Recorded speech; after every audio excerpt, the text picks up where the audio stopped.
नमस्कार दर्शक बंधु आपणको आम चैनल को स्वागत। जदि आपणकर सिंह राशि होइथाए ताहले एही भिडियोटी को आपण शेष पर्यंत देखंतु, कारण आपणक पई एही भिडियोटी बहुत गुरुत्वपूर्ण रहिछि। जदि आपणकर केही निजर लोकंकर सिंह राशि होइथाए ताहले भिडियोटी को तांका सह शेयर करंतु एवं तांका जीवनर दुख दूर करिबारे आपण साहाय्य करंतु। आजिर कार्यक्रम रे आमे सिंह राशिर भाग्य, भविष्य, चरित्र, गुण, स्वभाव एवं भविष्यत रे कण हेबाकु जाउची सेही विषय रे विस्तृत भाव रे आलोचना करिबा। एवं महत्वपूर्ण कथा हैला आपण जेते रोजगार कले मध्य आपणकर अंटुनी काहेकि, आपणकर सेविंग्स न होई अधिक खर्च होई जाउची काहेकि। बेले बेले आपणकू एभली लागुथिबो जे आपणकर अर्थ आसुची किंतु केउ बाटे खर्च हेउची आपण हिसाब रखि पारु नांती।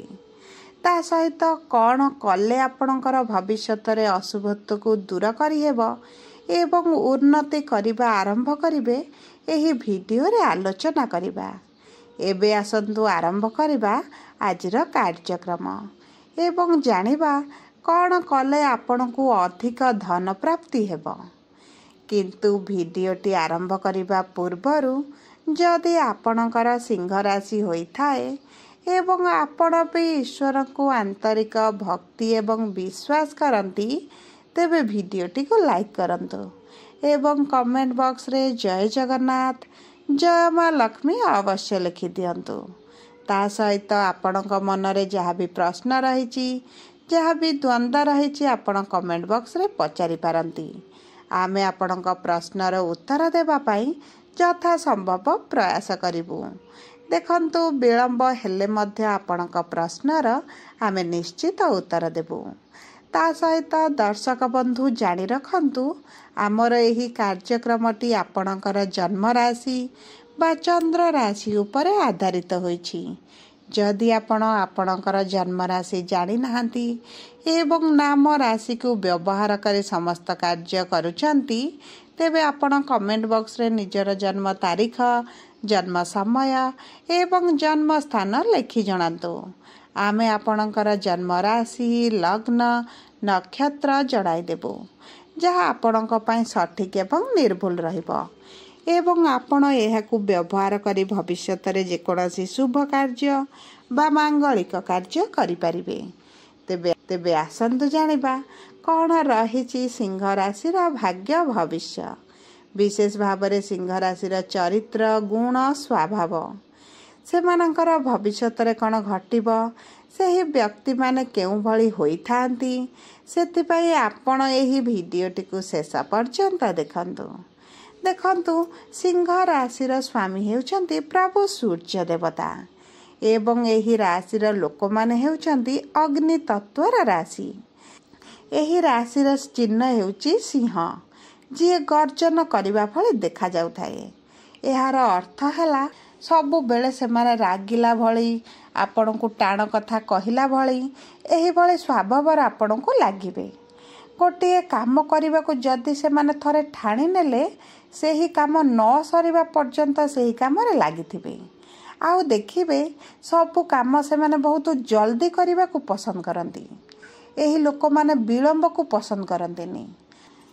आपण देखिबे एही लोक माने जहाँ कहिबे माने सेमाने चाहिबे कि सामना वाला लोक सेही कामटी को पार्टीरु न सरुण करिदौ बोली।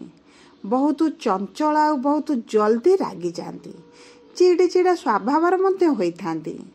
सेमानक पाखरे सब प्रश्नर उत्तर थाए, तांको कथारे केही हराई परिबेनी। किंतु शनि एही राशि रे नीच फल देइथांती, कारण शनि सूर्य पिता पुत्र हेले मध्य सूर्यंक सहित तांकर शत्रुता आचरण थाए। सेतिपई एही लोक माने बहुत रागी होइथांती एवं कर्म उपरे अधिक परिश्रम मध्य करंती। एही लोक मानकर बयस बढ़िबा सहित तांकर पिलालियामी मध्य बढ़ी थाए। एही लोक माने थरे रागी गले किंबा रुसी गले घरर कौनसी भी सदस्य मानकू बुझेई परिबे नाही। ଯେତେବେଳେ ଏମାନେ ନିଜେ ବୁଝିବାକୁ ଚାହିଁବେ ସେତେବେଳେ ଏମାନେ ବୁଝିବେ। ଦେଖନ୍ତୁ, ସିଂହ ରାଶିର ଲୋକମାନେ କେତେବେଳେ କାହା ପାଖରେ ମୁଣ୍ଡ ନୁଆନ୍ତି ନାହିଁ କିମ୍ବା ମୁଣ୍ଡ ନୁଆଇବାକୁ ପସନ୍ଦ ମଧ୍ୟ କରନ୍ତି ନାହିଁ। ସେମାନଙ୍କର ମାନ ସମ୍ମାନକୁ ସେମାନେ ବହୁତ ଅଧିକ ଜଗିଥାନ୍ତି। ଏହି ଲୋକମାନେ ସହଜରେ ନିଜ ଭୁଲକୁ ମାନି ନଥାନ୍ତି। ଯଦି ବି ଭୁଲ କରିଛନ୍ତି ତାକୁ ଠିକ୍ ପ୍ରମାଣିତ କରିବା ପର୍ଯ୍ୟନ୍ତ ଚେଷ୍ଟା କରିଥାନ୍ତି। ସବୁ ପରେ ମଧ୍ୟ ସିଂହ ରାଶିର ଲୋକମାନେ ନିଜ ଭାଗ୍ୟରେ ପରିବର୍ତ୍ତନ ଆଣିବା ପାଇଁ ସକାଳୁ ଉଠି ସୂର୍ଯ୍ୟଙ୍କୁ ଜଳ ଅର୍ପଣ କରିବା ଆରମ୍ଭ କରନ୍ତୁ। କାରଣ ସୂର୍ଯ୍ୟ ହେଉଛନ୍ତି ଆପଣଙ୍କ ରାଶିର ସ୍ୱାମୀ ଏବଂ ଯେତେବେଳେ ଆପଣ ସୂର୍ଯ୍ୟଙ୍କ କିରଣରେ ବସିବେ, ସୂର୍ଯ୍ୟଙ୍କୁ ଜଳ ଅର୍ପଣ କରିବେ, ଆପଣଙ୍କର ନବଗ୍ରହ ମଧ୍ୟ ସନ୍ତୁଷ୍ଟ ହେବେ। ସୂର୍ଯ୍ୟଙ୍କ କିରଣ ଆପଣଙ୍କ ଦେହରେ ବାଜିଲେ ଆପଣଙ୍କର ଭାଗ୍ୟରେ ମଧ୍ୟ ଧୀରେ ଧୀରେ ପରିବର୍ତ୍ତନ ହେବ। ଦେଖନ୍ତୁ, ଡେରି ପର୍ଯ୍ୟନ୍ତ ଶୋଇ ରହିଲେ ସୂର୍ଯ୍ୟ ଆପଣଙ୍କର ଖରାପ ରୁହନ୍ତି ଏବଂ ସୂର୍ଯ୍ୟଙ୍କର ଖରାପ ପ୍ରଭାବ ମଧ୍ୟ ପଡ଼ିଥାଏ, ଯାହାଫଳରେ ଆପଣଙ୍କ ଶରୀରରେ ବିଭିନ୍ନ ପ୍ରକାର ରୋଗ ମଧ୍ୟ ଦେଖାଯାଏ। ସେଥିପାଇଁ ଆପଣ ଯେତେ ପ୍ରାତଃ ସମୟରେ ଉଠିବେ ଏବଂ ସୂର୍ଯ୍ୟ ଉଦୟ ହେବା ସମୟରେ ସୂର୍ଯ୍ୟଙ୍କୁ ଜଳ ଅର୍ପଣ କରିବେ, ତେବେ ଆପଣଙ୍କର ଧନ ଧାନ୍ୟ ବୃଦ୍ଧି ହେବା ସହିତ ଆପଣଙ୍କର ଭାଗ୍ୟରେ ମଧ୍ୟ ବୃଦ୍ଧି ଘଟିଥାଏ। ସିଂହ ରାଶିର ଲୋକମାନେ ବହୁତ ଦୟାଳୁ ସ୍ୱଭାବର ହୋଇଥାନ୍ତି। ମୁହଁରେ ରାଗ ଏବଂ ଟାଣ କଥା କହିଲେ ମଧ୍ୟ ତାଙ୍କର ହୃଦୟ ନରମ ହୋଇଥାଏ। ସେଥିପାଇଁ ଆପଣ ଦେଖିବେ, ଏହି ସିଂହ ରାଶିର ଲୋକମାନଙ୍କ ପାଖକୁ ଯଦି ଆପଣ ସାହାଯ୍ୟ ପାଇଁ ଯିବେ କିମ୍ବା କୌଣସି ଜିନିଷ ଆପଣ ତାଙ୍କଠାରୁ ମାଗିବା ପାଇଁ ଯିବେ, ସେମାନେ ବହୁତ ସହଜରେ ଏବଂ ଆପଣଙ୍କୁ ବିନା ଦ୍ୱନ୍ଦ୍ୱରେ ଦେଇଦିଅନ୍ତି। ତା ସହିତ ଦେଖିବେ, ବହୁତ ସିଂହ ରାଶିର ଲୋକମାନେ ନିଜର ଆବଶ୍ୟକତା ଯେତିକି ପୂରଣ ନ କରନ୍ତି, ନିଜର ପରିବାରଜନ, ନିଜର ଆତ୍ମୀୟ ସ୍ୱଜନ, ସାଙ୍ଗସାଥି, ପ୍ରିୟଜନଙ୍କର ଆବଶ୍ୟକତା ଅଧିକ ପୂରଣ କରିଥାନ୍ତି ଏବଂ ସେହି ଆବଶ୍ୟକତାକୁ ପୂରଣ କରିବା ପାଇଁ ଯାଇ ସେମାନେ ବହୁତ ଅର୍ଥ ମଧ୍ୟ ଖର୍ଚ୍ଚ କରିଥାନ୍ତି। ଆପଣ ଦେଖିବେ, ସିଂହ ରାଶିର ଲୋକମାନେ ଯଦି କୌଣସି ଜିନିଷ କିଣୁଛନ୍ତି, ସେମାନେ ସେ ନିଜ ପାଇଁ କିଣନ୍ତି ନାହିଁ, ନିଜଠାରୁ ଅଧିକ ନିଜର ଆତ୍ମୀୟ ସ୍ୱଜନଙ୍କ ପାଇଁ କିଣନ୍ତି ଏବଂ ତାଙ୍କର ଅର୍ଥ ଖର୍ଚ୍ଚ କରିବା ସମୟରେ ଦ୍ୱିତୀୟ ଥର ଭାବନ୍ତିନି ଯେ ଆମର କେତେ ଅର୍ଥ ଖର୍ଚ୍ଚ ହୋଇଯାଏ। ସେମାନେ ବହୁତ ବଡ଼ ହୃଦୟ କରି ସମସ୍ତଙ୍କ ପାଇଁ ଖର୍ଚ୍ଚ କରନ୍ତି। ସବୁଠାରୁ ଅଧିକ ଆପଣ ଦେଖିବେ, ଏହି ସିଂହ ରାଶିର ଲୋକମାନେ ଅନ୍ୟମାନଙ୍କ ପାଇଁ ଖର୍ଚ୍ଚ କରି ଅଭାବରେ ପଡ଼ିଥାନ୍ତି। ସେମାନଙ୍କ ପାଖକୁ ଯଦି 10 ଟଙ୍କା ଆସିଥାଏ, ସେହି 10 ଟଙ୍କାକୁ ଖର୍ଚ୍ଚ କରିବା ପର୍ଯ୍ୟନ୍ତ ଲାଗି ରହନ୍ତି। ତେଣୁକରି ଆପଣ ଦେଖିବେ, ଆପଣଙ୍କର ଯଦି ସିଂହ ରାଶି ହୋଇଥିବ, ଆପଣଙ୍କ ପାଖକୁ ଅର୍ଥ ଆସିବା ମାତ୍ରେ ହିଁ ଆପଣ କିଭଳି ଖର୍ଚ୍ଚ କରିବେ ପ୍ଲାନିଂ ମଧ୍ୟ କରିଦିଅନ୍ତି। ଆପଣ ଅଧିକାଂଶ ସମୟ ଆପଣଙ୍କ ପରିବାରଙ୍କ ପାଇଁ, ଆପଣଙ୍କ ପ୍ରିୟଜନଙ୍କ ପାଇଁ ଚିନ୍ତିତ ରୁହନ୍ତି ଏବଂ ସେମାନଙ୍କୁ ଦେଲାବେଳେ ଆପଣ ଉଦାର ମନୋଭାବ ରଖନ୍ତି। ଆପଣ ଭାବନ୍ତି ଯେ ଭଗବାନ ଆପଣଙ୍କ ମାଧ୍ୟମରେ ଅର୍ଥ ତାଙ୍କ ପାଖରେ ପହଞ୍ଚାଉଛନ୍ତି। ଆପଣମାନେ ବହୁତ ଆଧ୍ୟାତ୍ମିକ ମଧ୍ୟ ହୋଇଥାନ୍ତି।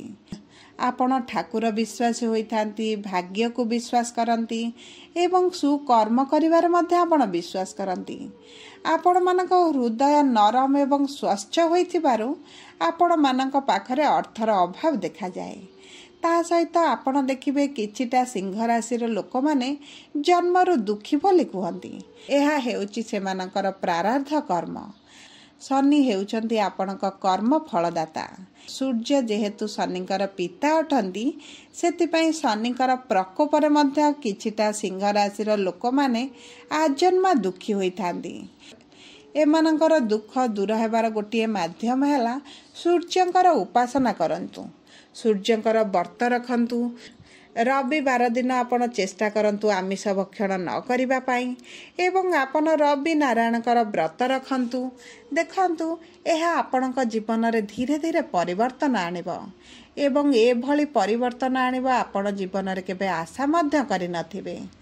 ସବୁ ପରେ ଯଦି ଆପଣଙ୍କର ସିଂହ ରାଶି ହୋଇଥାଏ, ତେବେ ଭିଡ଼ିଓଟି କିଭଳି ଲାଗିଲା ଆପଣ କମେଣ୍ଟ ବକ୍ସରେ ଲେଖି ଜଣାନ୍ତୁ। ଯଦି ଆପଣଙ୍କ ପ୍ରିୟଜନଙ୍କର ସିଂହ ରାଶି ହୋଇଥାଏ, ତେବେ ଭିଡ଼ିଓଟି ତାଙ୍କ ସହ ସେୟାର କରନ୍ତୁ। ଯଦି ପ୍ରଥମ ଥର ଆମ ଚ୍ୟାନେଲକୁ ଆସିଛନ୍ତି, ଚ୍ୟାନେଲଟିକୁ ସବସ୍କ୍ରାଇବ୍ କରନ୍ତୁ। ପାଖରେ ଥିବା ବେଲ୍ ଆଇକନ୍କୁ ପ୍ରେସ୍ କରନ୍ତୁ। ଧନ୍ୟବାଦ।